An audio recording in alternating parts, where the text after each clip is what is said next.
I'm Scott Snibbe, and this is A Skeptic's Path to Enlightenment. Robert Thurman, the foremost Western scholar of Tibetan Buddhism, once explained the root of all human suffering in the clearest, most entertaining way that I've ever heard. He said, our problem is that we think, out of everyone we know, out of everyone we've ever met or heard of, out of everyone alive on the planet, and every other living creature on Earth, and who knows where else in the universe, that each of us believes, not so deep down inside, that we're just a little bit more important than everyone else. Think about this right now. Does it ring true to you? I'm just a little bit more important than everyone else. My happiness, my goals, my relationships. Do each of us genuinely feel that others' happiness and goals and dreams are as important as our own? That others' pain and suffering are equally consequential? The way Thurman said this was so simple, so funny, and so true that I often come back to his words when I'm feeling frustrated, angry, craving, or otherwise suffering with a focus on myself, my problems, my needs, and my goals. Of course, in theory, other people's lives must be of equal value to mine. And because of the sheer number of others versus the singular me, the sum total of all their concerns should be more important than my own few goals and problems. But for some reason it's hard, at least for me, to jump from this logical truth to consistently and deeply feeling that others are just as important as me. In this week's episode, we address the root cause of suffering, a delusion called ignorance. We'll examine the mental pain that we feel in the face of life's setbacks, as well as the unsatisfactory way we can feel even when we get exactly what we want. It's a retelling of the Buddha's very first teaching with a modern twist. The topic we're addressing today typically goes by the term suffering, which makes for really bad marketing for Buddhism. But please stay with me because I promise this discussion will be worth your while in revealing a deeper path to a satisfying life. I don't even think suffering is the best translation for the Sanskrit term dukkha, which sounds to us like a schoolyard naughty word, but is actually a complex term encompassing a broad range of concepts. The term I prefer is unsatisfactory, that life is uncomfortable, that problems inevitably arise, and that even in a pleasant life, we nevertheless often feel unsatisfied with our increasing accumulation of objects, goals, and relationships. Another term people have also started to use for suffering is stress, which I like a lot. Life is stressful. You can see how this is true for everyone, from the homeless to successful but overworked professionals, to older people with lots of free time but the stress of loneliness, sickness, and chronic pain. Even billionaires and superstars experience the stresses of competition and the spotlight of fame.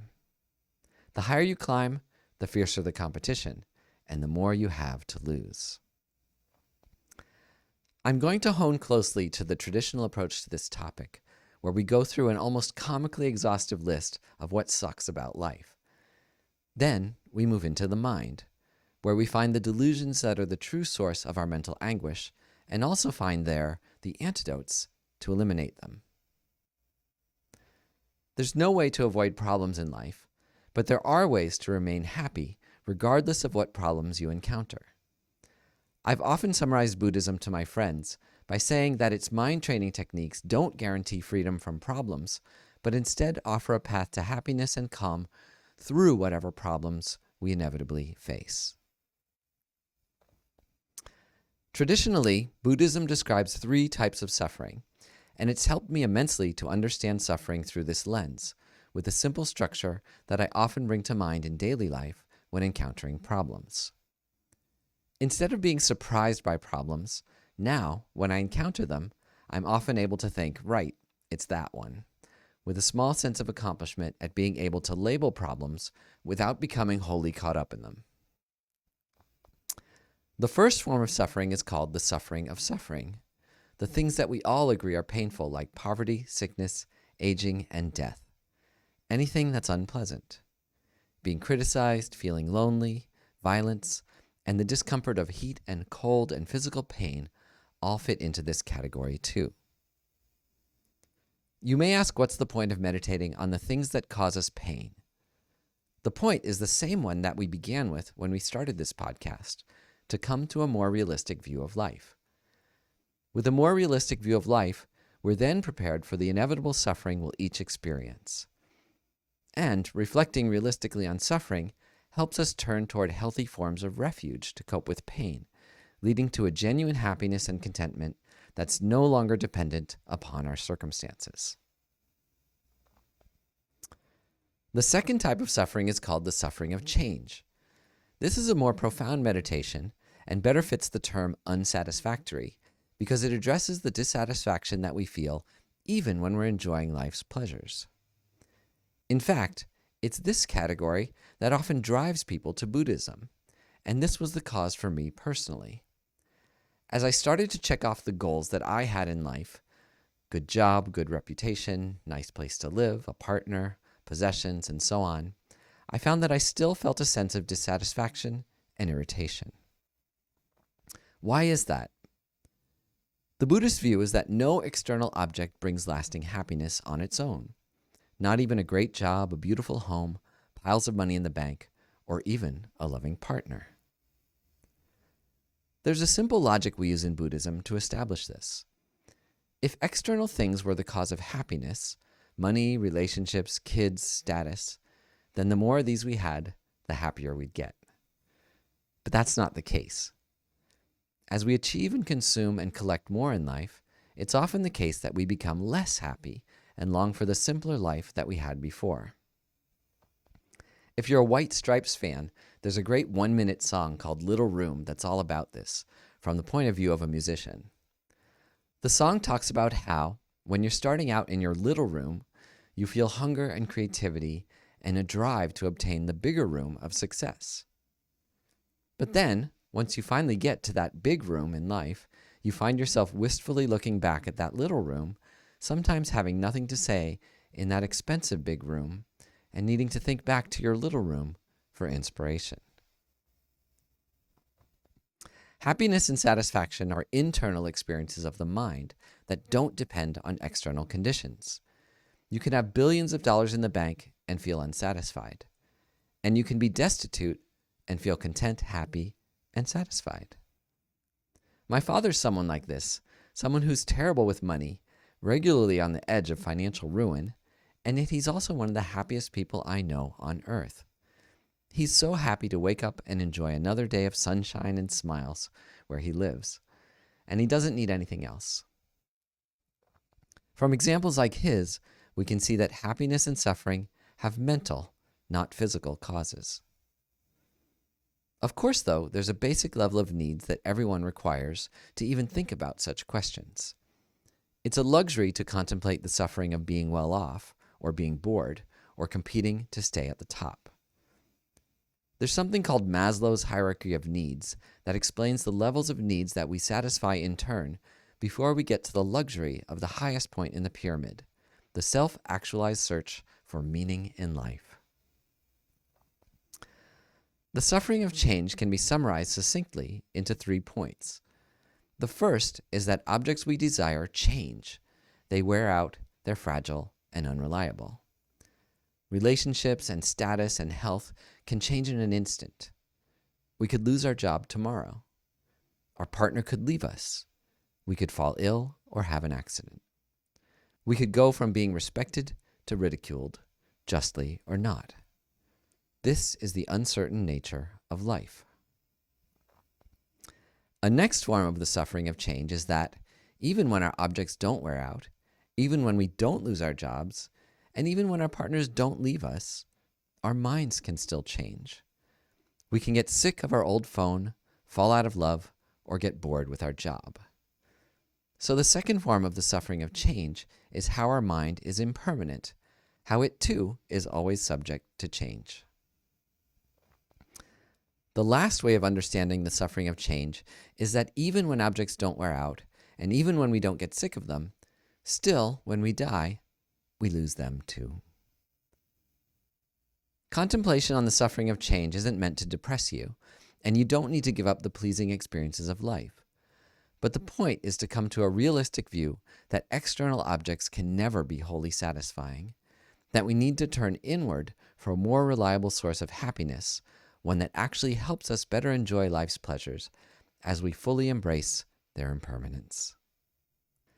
The last category of suffering is what I found from the traditional Buddhist point of view to be the hardest to understand. This comes back to Robert Thurman's great joke, which isn't really a joke at all, but the most profound of truths. How each of us inside, deep down, thinks that out of everyone that's alive, everyone that's ever existed, out of all of them, I'm just a little bit more important. This attitude, Thurman says, and the Buddha said first, of course, is that the deepest source of all our suffering is a specific delusion called the root delusion, which we usually refer to as ignorance. It's an ignorance of the deeper truths of reality and the true sources of happiness in life, the ignorance of our deep interdependence with all beings and all nature, the equality of our own needs and the needs of others. This fundamental ignorance underlies our everyday experience and is the root cause of feeling dissatisfied. When we come to understand this ignorance, we're then able to more clearly apply the antidotes to find a stable happiness that stays with us whatever our external conditions, whatever our job or relationship or wealth or status, whether we're alone or whether we're with others. As I mentioned, this teaching on suffering and its causes and antidotes was the Buddha's very first teaching, which is often translated as the Four Noble Truths. Robert Thurman prefers to call these the Four Facts, which I also find better because it suggests the empirical scientific way the Buddha approached reality instead of the aristocratic-sounding Noble Truths. When I researched the origin of the Four Noble Truths, I found out that the earliest Buddhist scriptures don't even use the term noble at all. They stick to a more empirical way of stating these four truths or four facts. So, suffering has a cause from the Buddhist perspective, and all these forms of suffering are said to stem from a single cause. Ignorance is the root of both ordinary worldly suffering, the suffering of suffering, and also the suffering of change, when our minds don't stably find happiness in any external pleasures. Both forms of suffering are rooted in Robert Thurman's joke, that we think we're just a little bit more important than everyone else, that we have an expectation that things must go our way, that the external universe will bend to our self-centered wishes. And then we get upset when our fantasy of a world that we expect to always please us and never harm us is shattered by the way we actually observe the universe to behave. It sounds crazy when you state it so plainly, doesn't it?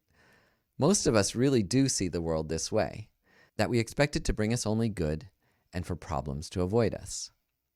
But we have no control over the universe like this. We only have control over our own minds. This goes back to the view of Buddhism we started with in our first episode, that all our suffering comes from the simple mismatch between our internal fantasy of the reality we wish for and the actual reality we face.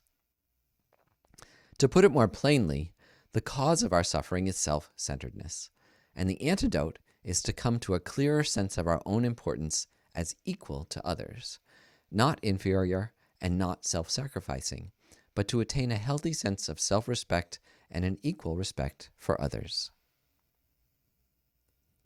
At this point in the logical analysis, some people have the objection, well, what if I feel less important? That's not selfishness or ego, but it's still a form of suffering. However, the Buddhist view on this point is clear.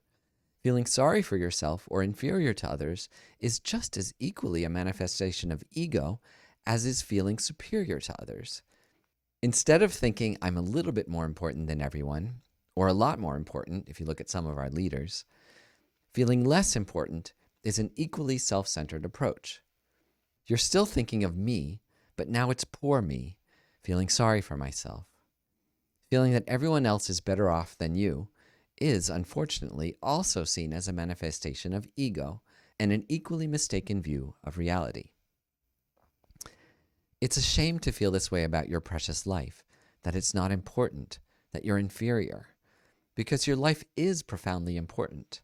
There's so much you can achieve in each day, and so much simple, impermanent beauty to enjoy in the world and in our relationships. The last two of the 4 facts are the most hopeful. The first fact was that life is unsatisfactory. The second is that this dissatisfaction has a cause. Now, the third fact is that our internal mental experience of dissatisfaction can be eliminated. If you do your homework, you can find people historically and people living today, and probably even people in your own immediate circle, who don't have this sense of dissatisfaction, who don't get upset or throw tantrums when things don't go their way. These are the people whose minds are more aligned with the true nature of reality. But that third truth, that suffering can be eliminated, that truth in itself wouldn't be that hopeful if it wasn't for the fourth truth, which says there's a path for anyone to eliminate suffering, just like they did. It's not a path that magically eliminates worldly suffering like sickness and death and poverty, but it's a path to eliminate our mental suffering when we rail against reality as it is, when we see ourselves as more important than others, when we expect everything to go our way and then get disappointed when life's inevitable problems arise.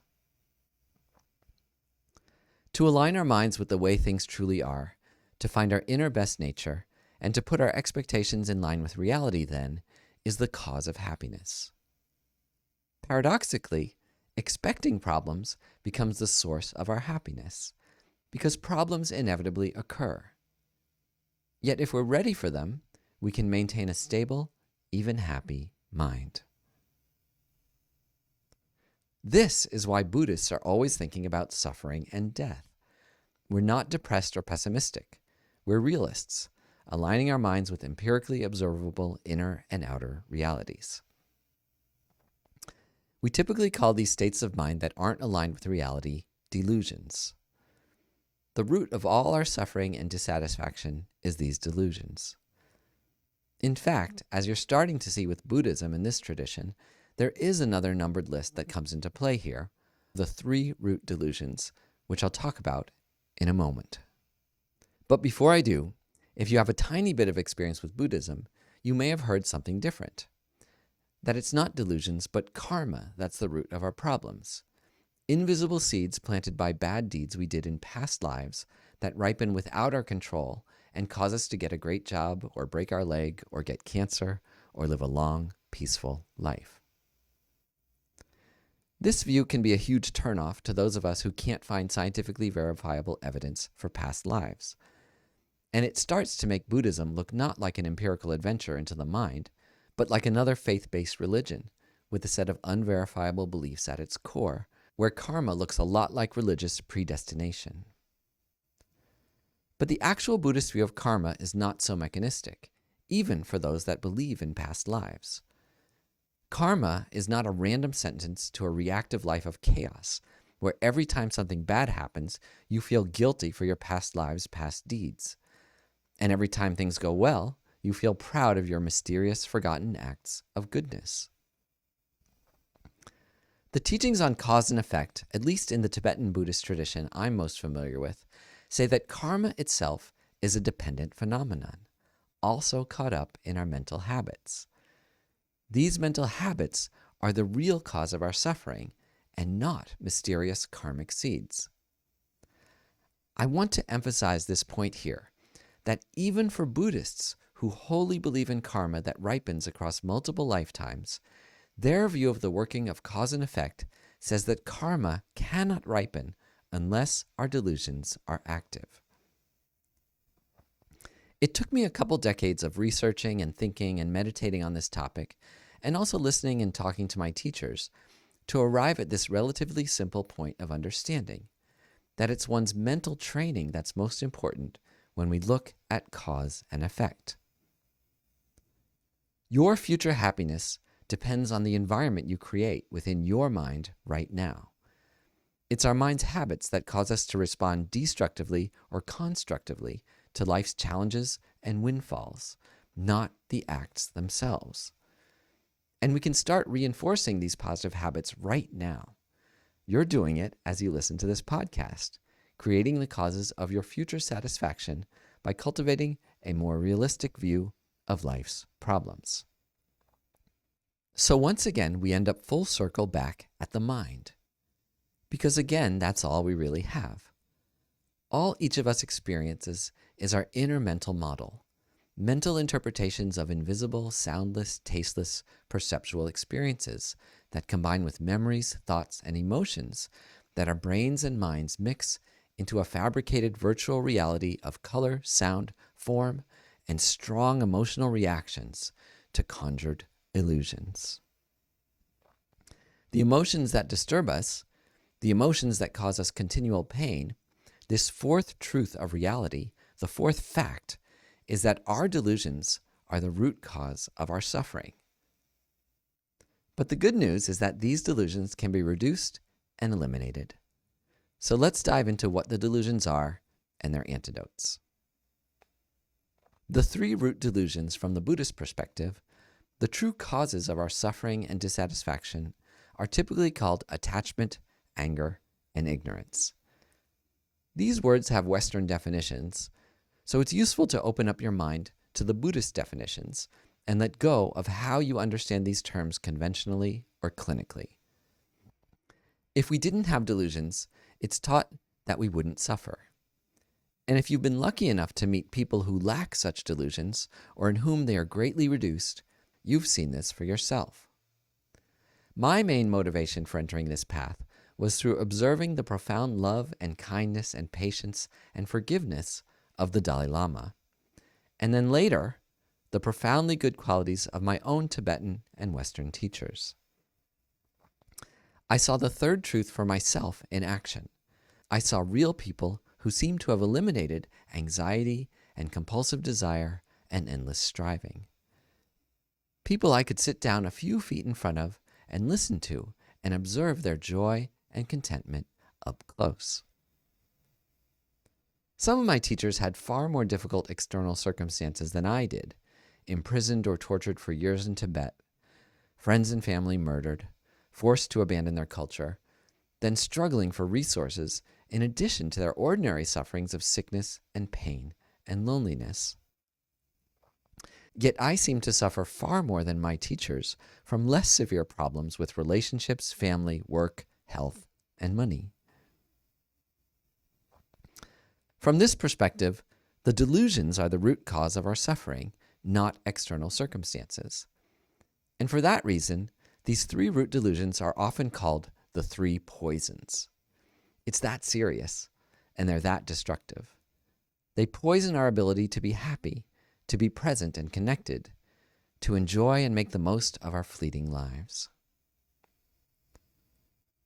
The first of the three poisons to consider is attachment. Attachment in Buddhism isn't the healthy, pleasant, connecting form of attachment that psychology talks about between children and their parents or between committed partners, but it has a precise, different definition in Buddhism. Attachment is when you see an object or person or achievement that you want and you exaggerate its importance. You exaggerate its ability to satisfy you. That's it. A better term for attachment might be compulsive desire. Sometimes we just say desire, but there are many healthy desires, like the desire to help others or the desire for justice. So desire may be a poor term for this strong, painful mental experience of attachment. When you're feeling attachment, it's not pleasant. You feel that if you don't obtain that person, that thing, or that achievement, then you can't be happy. You must have it. And this strong, compulsive, exaggerated view can make you do bad things in order to get what you want. Some practical examples are that you might want sex so much that you're willing to abuse or exploit another person to get it. You might want certain food so much that you're willing to sacrifice your health and your lifespan for their taste, eating to excess. You might want a job or a position of status so much that you're willing to competitively destroy a close friend in order to achieve it. And you might crave money or possessions so much that you're willing to steal or cheat or lie to obtain them. Then, when you finally get them, they don't bring you lasting happiness. And it's not just because of the collateral damage in unethically obtaining objects. Even when you obtain your objects of attachment honestly, without harming others, still these external objects don't bring true, deep, lasting happiness. External objects lack the ability to fully satisfy you. Even a loving partner, a safe home, a good job. If they did, then everyone who had these things would be happy, but they aren't. I've seen this in myself. I've noticed that when I finally obtained something I felt strong desire for, some form of success, a relationship, a sexual connection, or financial security, when I closely observed my mind at these moments, I saw that the pleasant feeling in my mind didn't come from obtaining the object, but was actually in my mind finally, for a moment, being free of the irritation of compulsive desire. It was being free from attachment for a short while that gave me peace, not obtaining the object itself. Deep happiness comes from something that at first can feel scary and painful, which is giving up our attachment. There isn't a path to true happiness without doing this. You can do it slowly and gently and patiently and never get down on yourself, accepting yourself as you are each step along the way. You start with weaker objects of attachment and move gradually to the stronger ones. But your attachment is not your friend. Your attachments and addictions aren't helping you, and they aren't an important part of who you are. The Tibetan Buddhist path can be a little easier for modern people to follow than some other paths, because in this path, we don't say that you have to give up any of these objects. You can keep your job, you can keep your partner, you can keep enjoying your delicious meals and everything else. My teacher, Lama Zopa Rinpoche, once gently scolded a student who was criticizing another for staying in a fancy hotel. Rinpoche said, "What do you mean? The best place to meditate is a 5-star hotel." And I just loved hearing a Lama say this because it makes sense. A hotel is a very nice place compared to a cold mountain cave or a hard sidewalk. And I appreciated his common sense admission that luxury and pleasure are indeed enjoyable. But what Rinpoche and our other Buddhist teachers explain is how to properly enjoy things. It's possible to enjoy things without attachment, to see their impermanent, fleeting nature, and to become aware at all times of our evolving mental experience itself, instead of projecting happiness onto the objects around us. It's the mental experience of the object that we're enjoying, not the object itself. And the path to happiness is conditioning our minds so that they don't expect and demand more pleasures for continued happiness.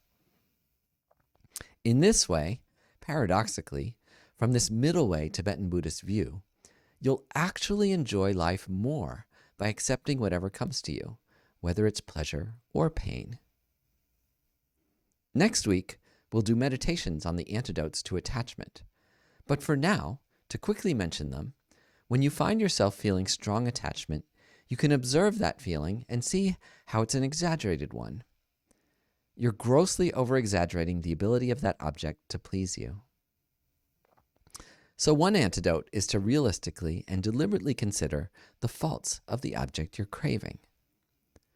Like in a relationship, your partner may seem perfect and beautiful at first, but inevitably you'll get to intimately know each other's faults. You'll get to annoy each other, and of course, your physical beauty will fade too. You don't do this meditation to the point of disgust, but to the point that you have a balanced 360 view of the reality of the object, and not this exaggerated view that the object is wholly pleasurable. When you expect problems and change, you're ready for them. You're seeing reality as it truly is, rather than your projected fantasy. There are other more profound antidotes that we'll introduce in a few weeks, the most profound antidotes. One is embracing your attachment to generate a deep sense of compassionate connection with all beings, channeling and purifying attachment's strong energy. Another is using your attachment to understand the profound interdependent nature of reality, your connection to all beings, and even to all of nature and the universe. Anger is the second of the three root delusions to consider. Its definition is similar to attachment, similarly clear and simple compared to the complexity of the Western view of this emotion. From the Tibetan Buddhist perspective, anger is encountering an object or experience that you dislike and exaggerating its harm. I can see this in myself when I get angry at something trivial, like a person cutting ahead of me in line. You can feel your primitive brain incorrectly interpreting this trivial event as a life or death threat. Anger is a form of projection where we give more power to objects than they truly have. The person cutting ahead of you doesn't have the power to anger you. Anger is an internal conditioned experience of the ego being thwarted and throwing a tantrum. The reality of external objects that seem to infuriate us is that they are neutral. They have no inherent power to harm us or to help us. Whether our mind gets angry is only determined by how our mind has been conditioned to react based on habits that we've deliberately or mindlessly cultivated. When we get what we don't want, or when we don't get what we do want, we can simply observe that experience. This is the approach of mindfulness, a great antidote to anger and attachment. Instead of reacting, we just observe the experience itself. You watch what's literally happening in front of you or inside you and observe it without becoming those thoughts and feelings.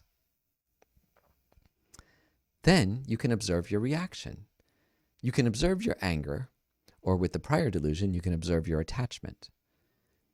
Seeing the mental experience of anger or attachment from a distance becomes a powerful antidote that reveals your deeper nature and gives you control over your body, speech, and mind. Again, we'll do some meditation on the antidotes to delusions next week, but a powerful antidote to anger is that, just as we contemplate the faults of an object of attachment, with anger we can contemplate the benefits of an unpleasant experience. We've each met, or at least read about people who have said that the seemingly worst experiences of their lives have been transformative experiences that made their lives substantially better. Even tragedies like getting cancer or losing a loved one. That this experience ripped them out of a more trivial, unconsidered way of living, propelling a powerful change in their life that made it more meaningful and satisfying. We don't wish problems like these on ourselves or on anyone else, but contemplating the possible benefits of bad experiences that you're currently having, or ones that you resent from the past, or ones that you might encounter in the future, can be healing and transformative. This approach requires courage, but contemplating the benefits of negative experiences helps prepare you for when they inevitably occur. I was reminded of the power of difficult experiences by a friend I recently met up with who had suffered a concussion that caused him to lose both his business and his relationship. He was thrown into poverty subsistence as his mind was unable to focus with the after effects of the injury. Yet he told me that he much preferred the person he eventually became as a result of the injury, that it had made him a more compassionate, less competitive person in a way that he saw no path to before the accident.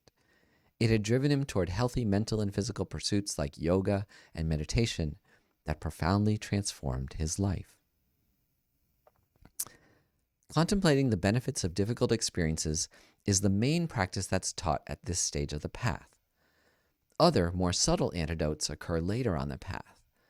The nuclear weapons of Buddhist teachings include great compassion, a technique that uses anger to feel a connection with everyone else who's angry in a way that universalizes our experiences as a cause for increasing compassion.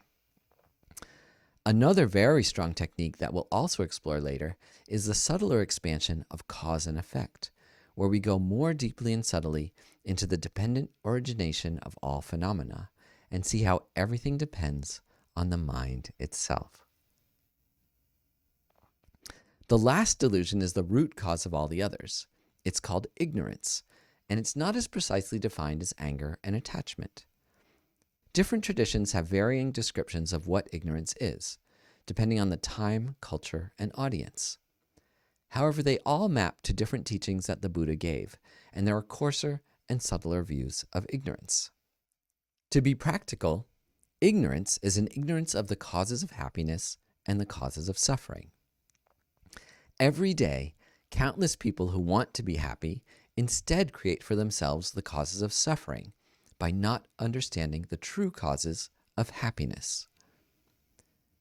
If you look at the person you most despise, maybe a political leader of the opposite party or some global criminal, if you get a little distance from your anger, you can see that he or she is acting out of an internal logic that's convinced their actions will make them happy. They often believe that their actions are even in the best interest of the world, in the service of a great cause. Though their actions are making you angry, inside that person's mind, they believe that what they are doing will bring happiness for both themselves and others. That's one form of ignorance. Pursuing actions that aren't the cause of one's own internal lasting mental happiness or the happiness of others. When you start to see the world in this way, you naturally begin to expand your compassion because you see that people don't act from purely evil motivations, but from a misguided view that what they are doing will make them happy. Even the people who've committed the worst crimes on earth believed that the crimes they were committing would bring happiness for themselves and often for others. But it's a profoundly distorted, wrong-headed view of cause and effect, because in fact, they're bringing suffering to even themselves. When you look at those creating great harm in the world, doing great wrongs, do those people really seem happy? On a deeper level, ignorance is an ignorance of our equality with others. That, as Robert Thurman says, we aren't the most important person in the world, but neither are we the least important. We each equally deserve happiness and are equally important beings in the universe. There's also a subtler form of ignorance as to how the universe and our minds operate in an endless dependent chain of cause and effect. This is a topic that we explore in future episodes, a topic traditionally called emptiness or dependent origination. Hopefully this tour of suffering has been more interesting and encouraging than you expected. Your comments and questions are welcome on our website at skepticspath.org. There's also a private discussion group on our Facebook page that you're welcome to join for a more intimate discussion of each episode. I look forward to next week when we'll do a practical meditation on suffering, its roots, and its antidotes. A practice that brings us to an understanding that the true cause of a happy, meaningful life is to embrace the full range of human experience without attachment, anger, or ignorance.